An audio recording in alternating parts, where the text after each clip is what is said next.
Hello, this is Uhasa, and in this video, I'll be teaching you the Radiantart teleporting strategy.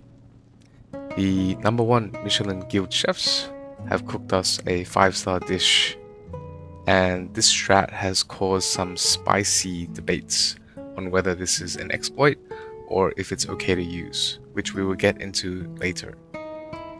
Just a heads up that Radiantart Guild did not use this for malicious intentions, but rather for exploration and finding the optimal strategies, just limit testing. Also, the devs are aware, and from what I know, this was not intended, as it might be fixed or dealt with later in the future. And I also can't wait to hear you, the audience's thoughts on this matter too. So we're going to cover the teleporting strat, pros and cons, what the public think, why this should not be meta, and what is the current situation. So this is not the Tele strat, because some people might think that this is not new, but the Tele strat is new, but this is the reslotting strat, and the reslotting strat, just for people who don't know, is quite pivotal to going through battle drills in general. This is a legal, a proper technique, and so you choose the best teams for your current situation, and then you use all their stamina. You swap the heroes that you need for the next that you will use in day 2, and then you reuse the same team. Okay, so now the real Tele strat is where you're actually sending 18 people to top camp. You heard me right, not 6 people, but 18 people. And the goal of this is to rush down to link with Marilee and take down the whole thing in the first day. So you're not taking the side passages, you're just taking down Marilee, and you're connecting all the camps as soon as possible. And it is possible to do that.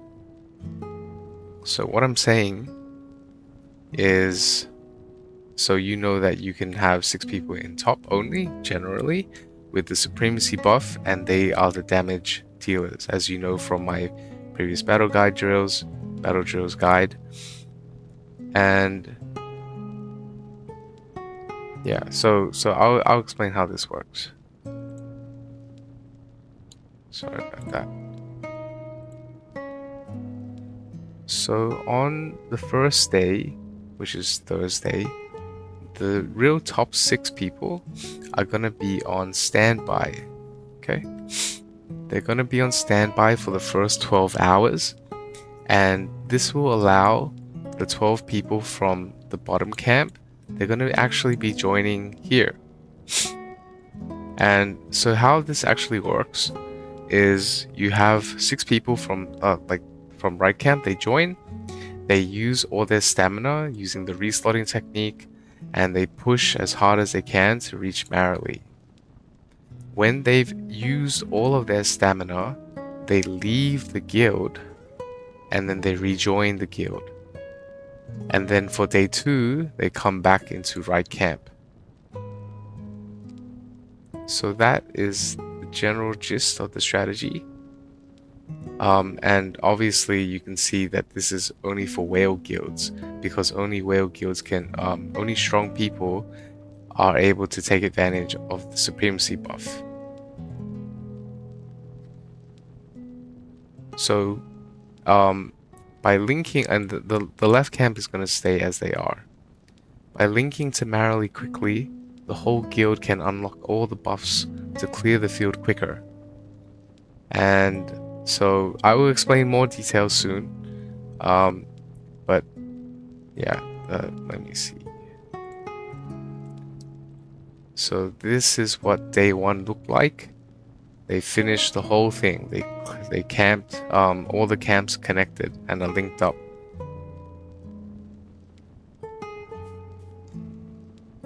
So let's summarize, okay? So on day 1, the top 6 are on standby for the first 12 hours. The right camp members join in the top camp and use all their stamina to push to Marley. They leave the guild and rejoin. Now you have to remember to not, if you're on the right camp, do not claim your guild quest the whole week until after you've done your job and you rejoined into the guild. And then you go back to normal. So, the strat is pretty crazy, right? So, by doing this, what's happening is you're pushing down here as quickly as possible. It's a bit thick. Pushing down here. The left camp is gonna go here, and then they're gonna go like this, and then Marley will be defeated, and then the rest of the units will be able to go down here and here.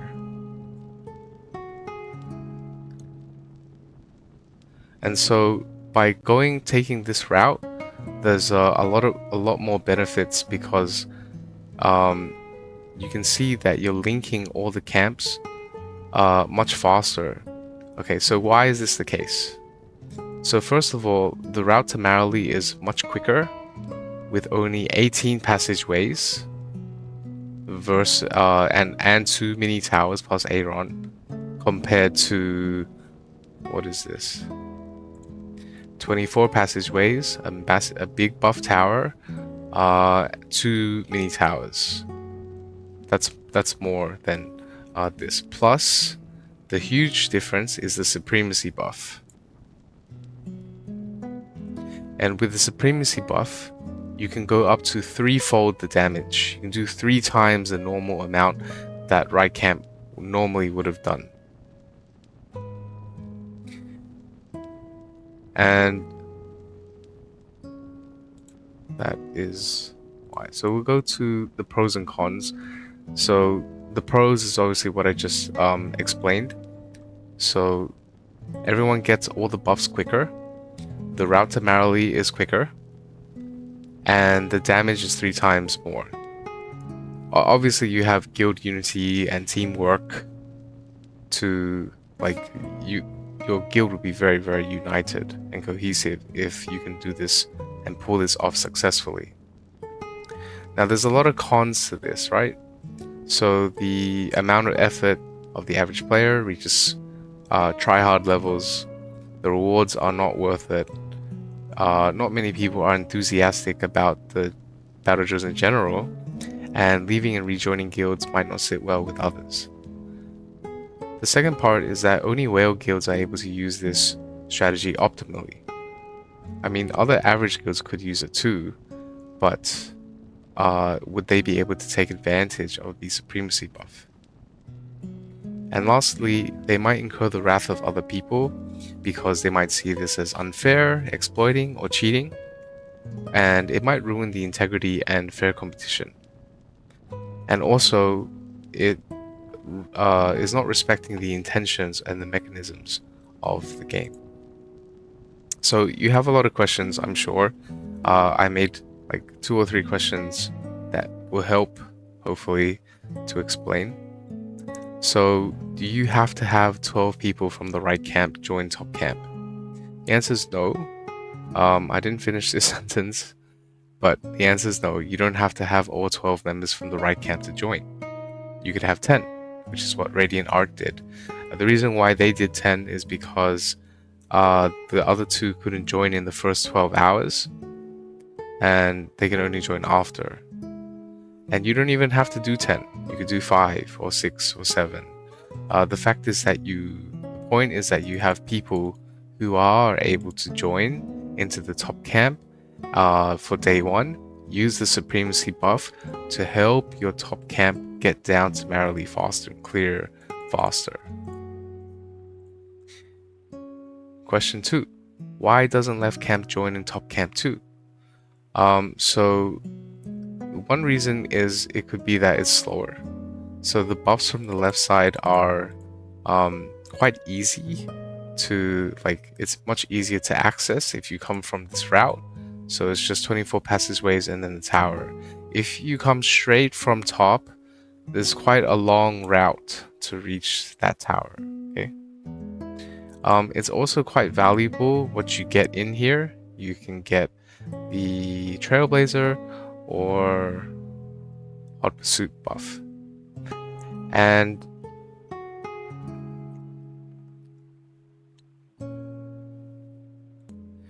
also the towers themselves aren't that strong on the left side compared to the right side. Okay. So it's fine for the left camp to stay where they are. I mean, technically, the left camp could just go into the top camp because they're taking advantage of the supremacy buff. That could very well do it. But I don't think they tested that. And also that it is quite troublesome already to have this many people do the switch. So I'm sure like they have very dedicated players because they're the #1 guild. But I mean, yeah. Number 3, are you not sacrificing guild chest resources and Dream Realm and Arena daily rewards? The answer to that is no. You're not losing out on anything since you do not claim any guild quests until you rejoin. You are not rejoining, you will rejoin the guild straight away. So after you leave a guild, there's only a 30-minute cooldown before you can join into another guild or the same guild. And so they don't claim any quests, guild quests starting on Monday. And then Tuesday, Wednesday, Thursday, they don't do anything. They do their job on Thursday, leave the guild, rejoin, then they can claim their guild quests.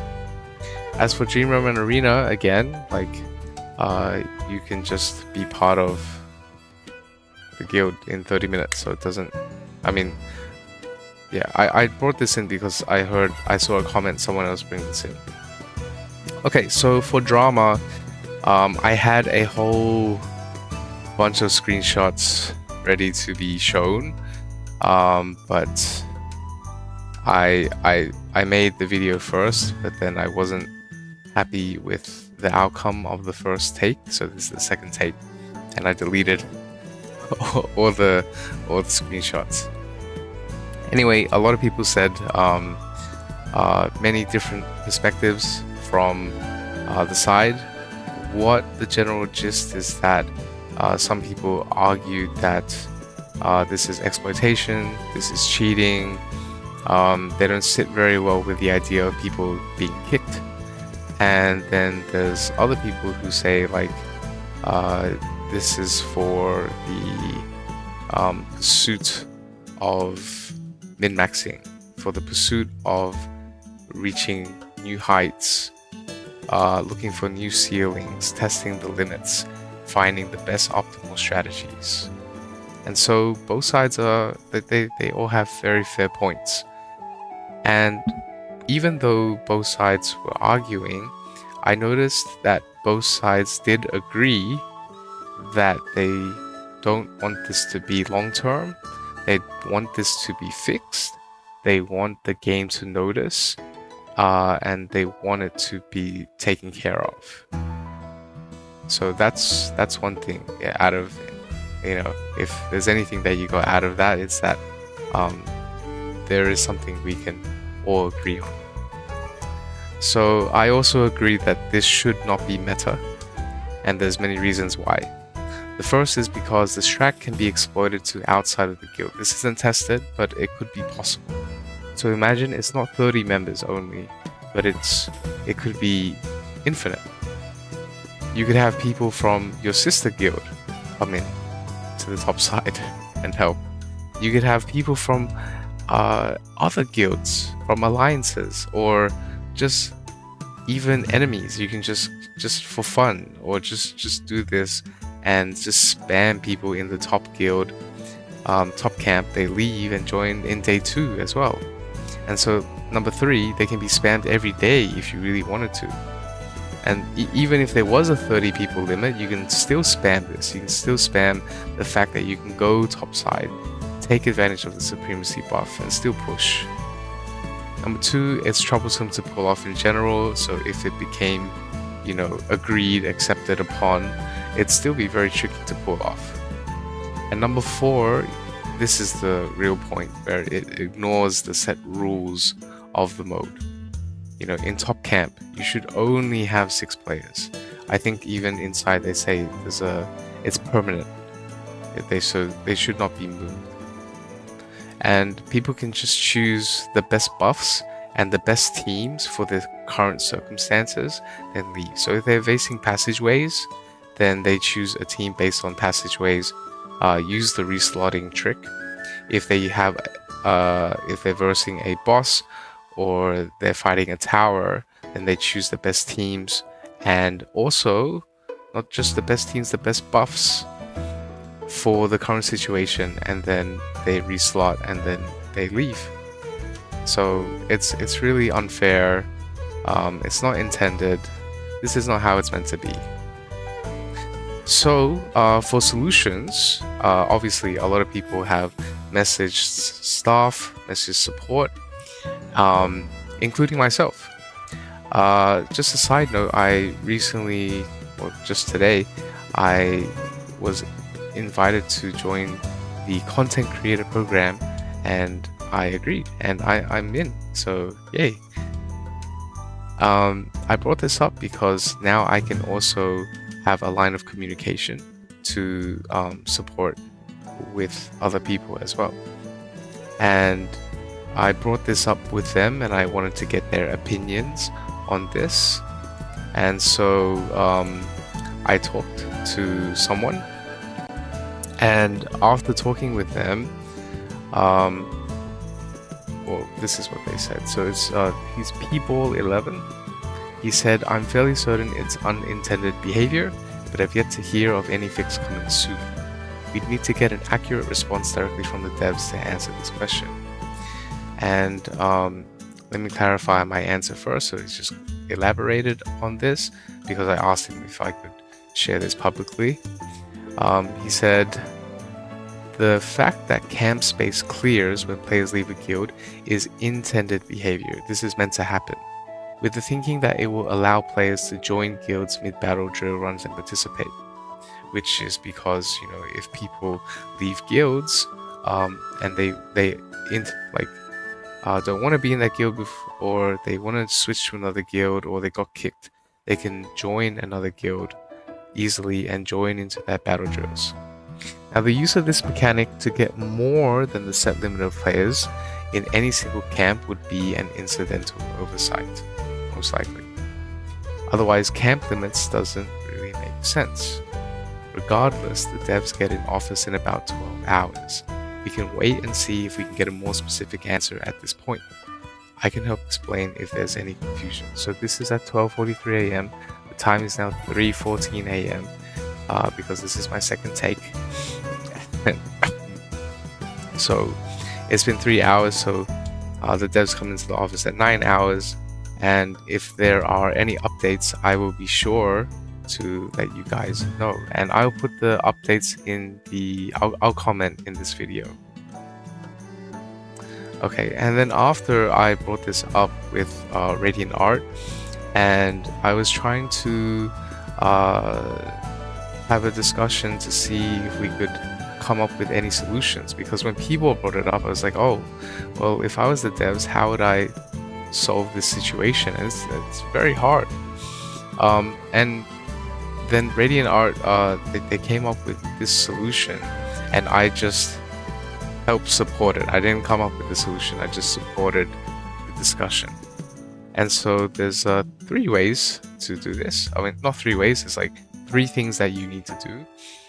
This is one possible solution. So number 1, you limit the attacks to only 30 members per day.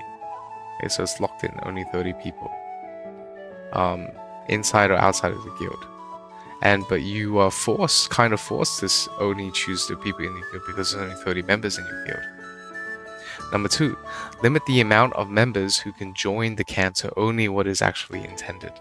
So if top camp can only have 6 members join for that day, then only 6 members can join for that day.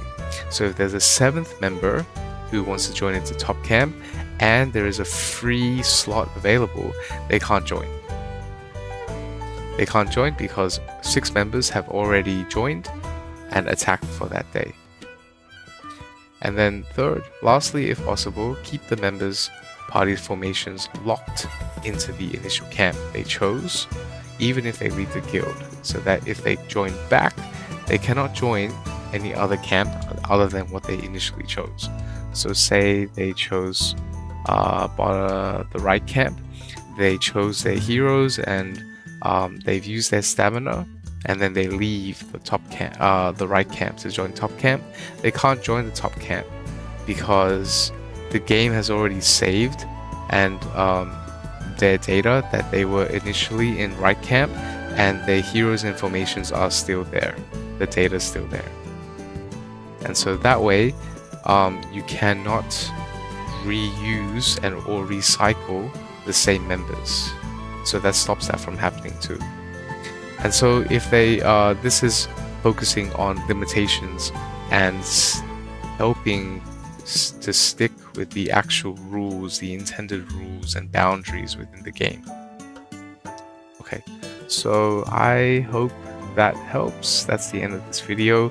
Let me know your thoughts on everything that you saw. I mean, the strat is really cool because like how do you cook this up, you know? But you can see it is really cool, but it shouldn't be meta for a long term. It needs to be fixed, and everyone can agree on that. So I hope you enjoyed the video. If you did, please give a like, subscribe, comment, share, and thank you so much. I'll see you in the next video. Bye.